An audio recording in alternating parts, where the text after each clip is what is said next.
ఆయన కృపను బట్టియు నరులకు ఆయన చేయు ఆశ్చర్య కార్యములను బట్టియు వారు యెహోవాకు కృతజ్ఞతాస్తుతులు చెల్లించుదురుగాక. కీర్తన గ్రంథము 107వ అధ్యాయము 8వ వచనము. ఎలయనగా ఆశగల ప్రాణమును ఆయన తృప్తిపరిచియున్నాడు, ఆకలి కొనిన వారి ప్రాణమును మేలుతో నింపియున్నాడు. కీర్తన గ్రంథము 107వ అధ్యాయము 9వ వచనము. తనయందు భయభక్తులు గల వారికి ఆయన ఆహారం ఇచ్చియున్నాడు, ఆయన నిత్యము తన నిబంధన జ్ఞాపకము చేసుకునెను. కీర్తన గ్రంథము 111వ అధ్యాయము 5వ వచనము.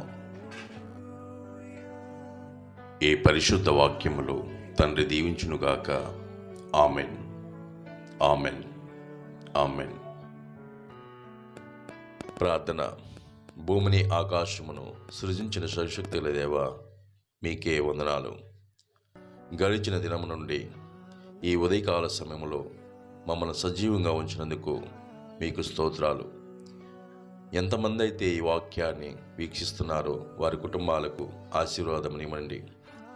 మా సంఘ కాపరులను, మా ఇరుగు పొరుగు వారిని, మా బంధువులను, మిత్రులను, మా తల్లిదండ్రులను, మా సోదరీమణులను, మాతో పనిచేయుచున్న మా అధికారులను, మా చుట్టూ ఉన్న పనివారిని ప్రేమతో కాపాడండి.